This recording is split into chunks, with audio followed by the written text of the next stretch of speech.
Сайн байцгаана уу? Magic Group маань өнөөдөр Нүүдэлчин Монгол дэлхийн соёлын фестивальд хүрэлцэн ирсэн байна. Энэхүү фестивальд маань Монгол улсын 21 аймгаас соёлын бит бус өв тэгш нар маань хүрэлцэн ирж оролцдог байгаа. Тэгэхээр бид бүгд Монгол үндэсний ястан болгоны дээл хавцсны онцлогийг та бүхэндээ сонирхолъё. Сайн байна уу мэ? Сайн байна уу? Нүүдэлчин Монгол соёлын фестивальд та хэддэг жилдээ хаанаас оролцож байгаа вэ? Дархан улаан орхон жимстэйгээ 4 дахь жилд оролцож байна. Би Ховд аймгийн Алтай сумаас анхнаад оролцож байна. Их сайхан болд юм байна. Наадам 2 дахь жилд оролцож байна. Булган аймгаас оролцож. За манай Орхон аймгаас одоо бид нар 50 гаруй хүний бүрэлдэхүүнтэй одоо энэ жилийн оролцож байна. Би холбооны бүгдээнд Герман улсын Фрайбург, Хилэнгийн аймгийн Манд сумаас, Ховд аймгийн Орхон сумаас ирсэн. За та надад энэ өмссөн хувцаа тайлбарлаад өгөөч. За эмээгийнхний энэ үс халах үндэсний үс. Дээр үеийн эмэгтэйчүүд халах үндэсний үс өмсч айлын эзэгтэй болдог байсан. Энэ бол энэ дээшээ үргэлж оройгоор энэ самфин бол үргэлж дээшээ хэмээр өсөж бадарч өгсөн тийм утгатай.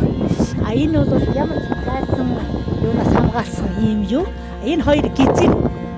Дээр үеих чинь одоо гизгээ сүлжихгүй зүгээр ингээд яагаад ингэж хүмүүст юу яадаг гэсэн чинь энэ хавчаарууд нь цөмөр ингээд мөнгө 13 кг мөнгөөр ингээд тонголдог байсан. Дээр үеих 13 кг мөнгөөр.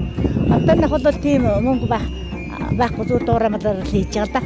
Манай ээж бол 13 кг мөнгөөр энэ ч одоо цөмөр ингээд цацагтай. Тэгээ бүсэн ч гэсэн мөнгөтэй. Тэгээд ингээд морин дээр сохоод ингээд 13 кг юм мөсөд дээшээ гардаг байсан. Энэ монголчууд бол одоо өв соёлоо ингээд эргээд ингээд сэргээгээд дээдэг гэсэн их чи баярлж явдаг. Тэгээ би халах үндэсний хавцаар бахархаж явдаг. Ягаад гэвэл энэ бүх үндэстэн хүмүүсийн хамгийн дээд үндэстэн халах байхгүй юу? Халах дөрүүд бүрээд тэгээд доош ингээд салбарлцсан юунууд байгаа л да. Дээр үеийнхаа нөгөө нэг бог бодоор гэд үнэлж явдаг нь штэ. Та хувцаа хэрвээ бог бодоор үнэлвэл хэдэн бог бодлох вэ? Миний нэг азаргад уу. Азаргад уу? Тий. Нэг азаргад уу үнэтэй. Тий. Тийм үнэтэй цэнтэй хувцас байхгүй юу? Тэгээ нэг дээдлж явахаас ч арга байхгүй, өвөг дээдсээ шүтэж явахаас ч арга байхгүй бид нар. Тэгэхээр миний хүүхдүүд энийг сайн л ойлгох хэрэгтэй. Бүгдээр утгатай учиртай. Дээрээс акулаад энэ хавчаар энэ мөнгө чи цөмөр утгатай. Цөмөр биелэгдсэн. Тийм хувцас ахгүй юу? За баярлалаа юм. За баярлалаа. За баярлалаа. Сайхан хүмүүстэй уулзаж танилцж байна. Би өөрөө жагчин гаралтай гэн. Жагчныхаа үе солиос танилцуулж өгч байна. Сайхан байна. Миний жаатэдас. Энэ юмс жага малгыг туурцэг гэдэг юм. Энэ одоо нэг залаа. Тэгээд энэ дээрээ юмс жагааг цэгдэг гэдэг юм анаахан. Дуутраа юмс жагааг одоо тэрлэг гэдэг юм. Тэгээд энэ маш их үүжин байдаг. Яагаад гэхээр энэ дайн тулооны үед энэ манцтай күйгэн хийж уулж дутааж гачаасан төвхт учраас энэ хайнцын том байдаг. Хөрмөө маш элэг байдаг энэ хөрмөө. Хөрмөөний элэг байдаг нэг аргас түлээганч хөрмөөлж ирээд төлчгнээ нэг сав хоморс байж байгаа. Тэгээ күйгтэйгаан ч өрөлдөд унтчихнаа. Одоо ингээд дайн тулооны чинь үед энэ цэгдгэн дэвсээд тэрлгэн көдрөд хэдэн хүн боловч өрөлдөд унтчихдаг ийм ёстой юм аа. Энэ бүс байхгүй. Энэ зүгээр ингээд татаад ингээд нэг уусраар ингээд татаад уйчгнаа. Тэгээд бүсгөө учраас бүсгөө хүн гэдэг нь одоо тийм учиртай. За энэ маань Чиман хамт оржиг дүрсэлсэн халуунцтай бүс байгаа. За тухайн үеэр дүрсэлж ярил 5 мөнгөд. Яг тэгээд үнэлшгүй л дээ. Жишээ нь одоо энэ хэд тутаг гэхэд л одоо дээр үеийнх бол их үнэлшгүй зүйл. Албан бодын жишээ бод гэдэг чинь том мал. Өөрөө баян үлгийн гаралтай алтаа 5 мөнгөд өгтэй. Энэ болохоор маа туваа үндэсний туваад яйл. Ерөнхийдөө энэ сайхан энэ нар бэлгшээлсэн нар энэ цэнхэрдэл тэнгэр ханаа бүгдэн гэсэн утгатай байл юм аа. Тэр ардуурлын анхдуур их наадамд оролцож байхдаа миний ээж ойж өгсөн тэр 2001 оны дээл одоо ингээд өсгөө. За одоо яг хэвдээ энэ чинь малгай мандах төрийн малгай гэдэг энэ дээдлийн одоо манай золоотой малгай гэдэг Монгол үндэсний ард малгай ч гэж ярьдаг. Ийм малгай бол одоо монголчууд эрэгтэй болгон хүмүүс өмсдөг одоо нийтлэг ийм малгай байсан юм дээр ард хүний малгай. За хантаас бол одоо хаан төрийн хантаас гэдэг нийлний гадуур өмсдөг.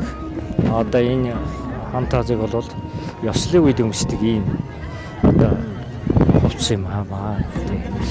За тэгэл дээл гутал ялгаагүй мөн л ялгаагүй бүгд одоо өтгтөрийн бүс толох төрийн гутал гэл ингээд бүгд уламжлалын одоо ёс уламжлалын талаар бол бүгд одоо Монгол хүний бахархал болсон одоо дээл хувцастай тий.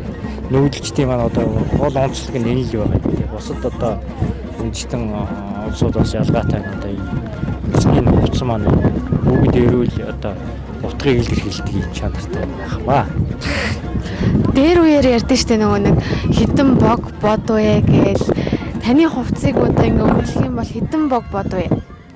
За одоо цагийн материалыг мэдэхгүй дээр үед одоо бодын ханшаар ярих юм бол одоо дээл гутал нийлээд 93 бод болох л гэж бодох юм. За бог гэж ярих юм бол нэлээд олон болох хаа тийм ээ. Тийм. За сайн байна уу? сайн байна. Та Нүүдэлчин Монгол соёлын фестивальд хэддэг жилдээ хаанаас оролцож байгаа вэ? За тэгвэл одоо ер нь бол нэг 2 богийн үнэтэй гарч байгаа одоогийн байдлаар шүү дээ. Одоо нэг 90 270 80 300 орчим байлаа гэхэд 2 богийн дайтай. Тэгээд одоо энэ цомс малгай гэхэл ингэж бас нэг 2 богийн дайтай бас ингээ өндөгдөж ингэж явж байгаа. Нийлээд бол одоо нэг заавар нэг бүтэн бод за нэг бод нэг 2 3 богийн дайны л үнэтэй л тийм хувцас өмссөн явж байгаа юм байл үдээ одоо тэгж бодож байна. Имэйл бол үнэтэй л дээ энэ чинь хуучин цагийн имэйл бас энэ үн ханшаа яриуд одоо би үнэ бас сайн мэдэхгүй байгаа тийм. Энэ одоо нэг 2 бодоос л өд гарна. Яагаад гэхээр эн чинь дандаа мөнгөн тоног төгөөмжтэй. Энэ малгай гэдэг чинь бүхтэн мөнгөн тоногтой. Энэ одоо энэ залаа байна. Энэ улаан залаа. Энэ одоо бүтэн шур байсан шүр.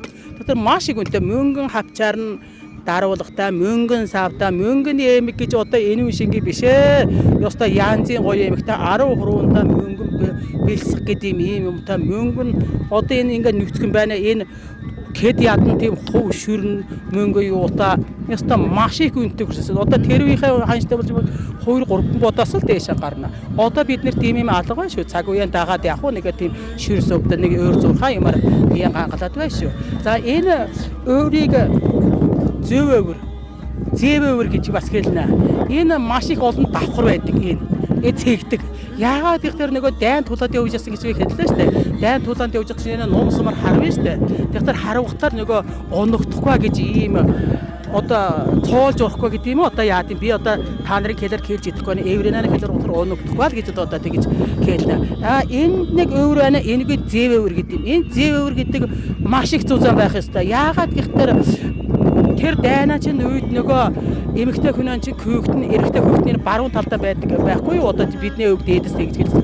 Тийм учраас одоо хэрвээ энэ хүн энэ баруун талд нь харуул нөгөө эрэгтэй хөөхт байвал тэрийг одоо гол хийх ухаантай маа да. Тийм учраас энэ зэв өвөр гэж энд нэг ийм өвөр байна. Жаа энэ өвөрөөш энэ зөв өвөр, энэ зэв өвөр. Энэ маш их зузаан байдаг. Яагаад гэхээр одоо тэр эрэгтэй хүүхдийн баруун талдаа байдаг учраас тэрийг одоо нуун суманд одоо харуулахгүй гэж бүр хүүхдээ хүртэл одоо ингэж хамгаалж иржсэн түүх домогтал юм байлаа гэ. Тэгээд энэ маш их олон одоо юутай байна.